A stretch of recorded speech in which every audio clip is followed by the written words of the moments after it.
Hello everyone, इस video में हम लोग पढ़ेंगे कक्षा 8वीं वसंत भाग 3 का पाठ 12 जिसका नाम है सुदामा चरित। इसको ब्रज भाषा में लिखा गया है और इसके रचयिता हैं नरोत्तम दास स्वामी जी, जो कि भक्ति काल के कवि हैं। तो चलिए इसे पढ़ना शुरू करते हैं। सीस पगाना झगा तन में, प्रभु जाने को आई बसे के ही ग्रामा। धोती फटी सी लटी दुपटी, अरु पाए उपानह को नहीं सामा। द्वार खड़ो द्विज दुर्बल एक, रहियो चकिसो वसुधा अभिरामा। पूछत दीन दयाल को धाम, बतावत आपनो नाम सुदामा।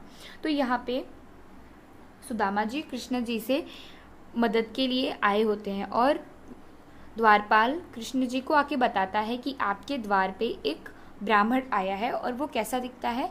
सीस पगाना झगा तन में, मतलब कि उसके सिर में पगड़ी नहीं है और उसके तन में कुर्ता नहीं है। पगा का मतलब होता है पगड़ी और झगा का अर्थ है कुर्ता। प्रभु जाने को आही बसे के ही ग्रामा, और सुदामा कहते हैं कि प्रभु न जाने कौन से गांव में आके बस गए। ग्रामा का अर्थ होता है गांव। धोती फटी सी लटी दुपटी, अरु पाए उपानह को नहीं सामा।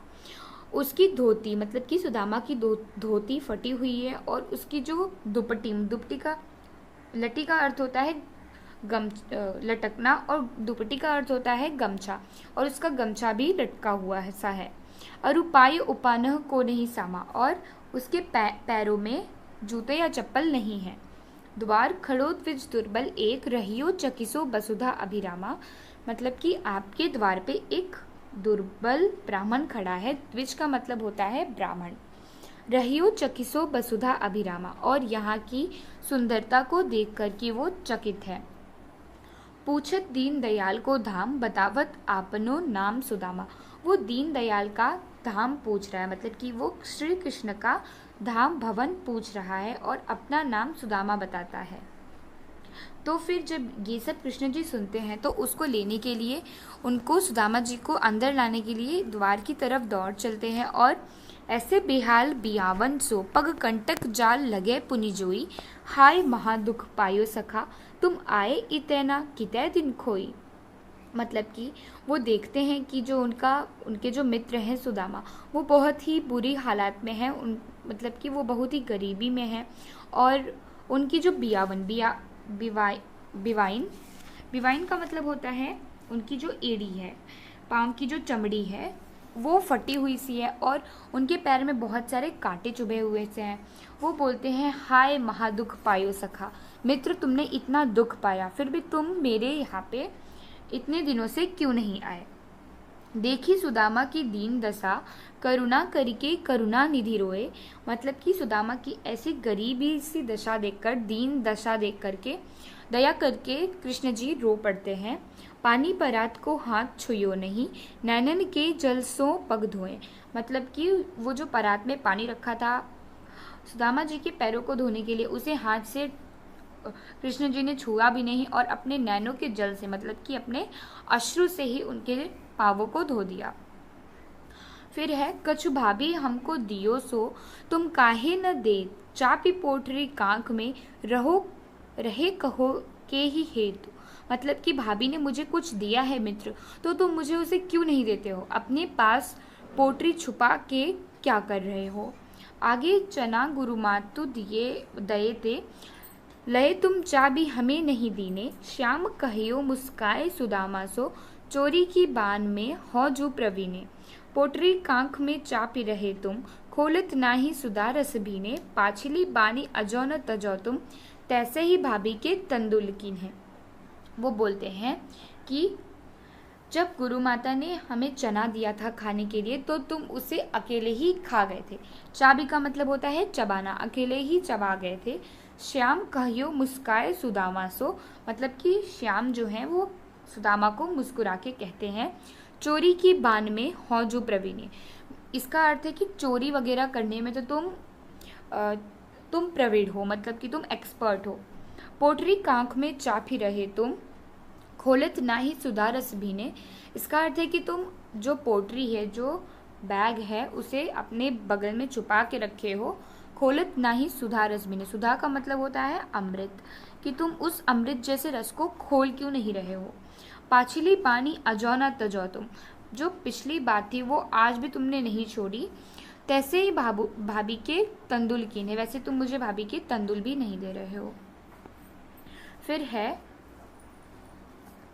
वह पुलकनी, वह उठ मिलनी, वह आदर की बात, वह पटवनी गोपाल की कछु न जानी जात, घर घर कर ओढ़त फिरै तनक दही के काज, कहा भयो जो अब भयो हरि के राज समाज, हो आवत नाही हुतो वाही पठियो ठेली, अब कहियो समुझाए के बहुधन धरो सकेली।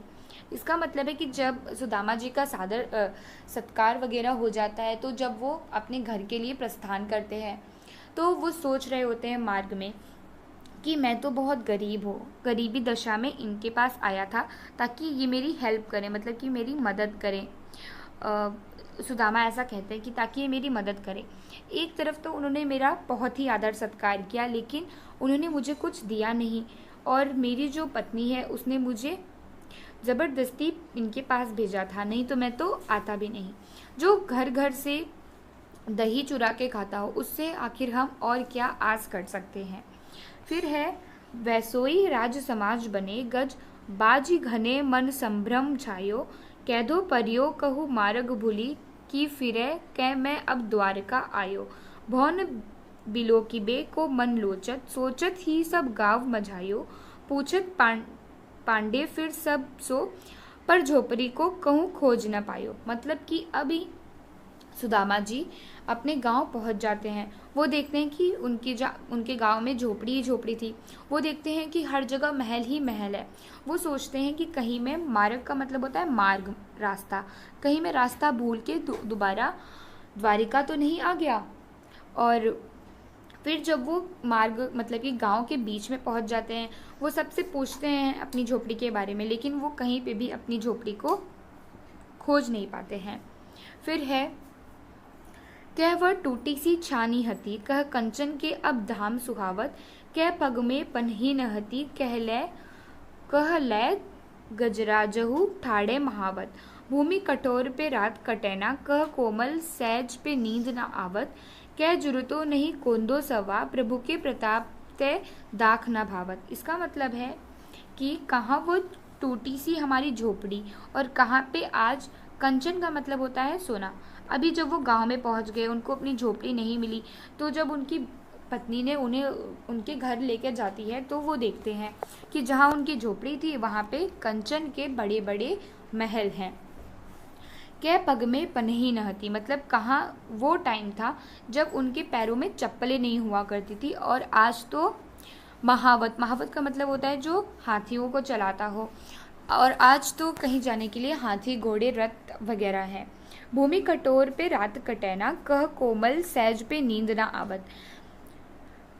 वो बोलते हैं कि कहाँ पहले हमारी रात भूमि पे, कठोर भूमि पे कटती थी, और आज तो हमें कोमल बिस्तर पे भी नींद नहीं आ रही है। क्या जुरुतो नहीं कोंदो सवा, प्रभु के प्रताप ते दाख ना भावत।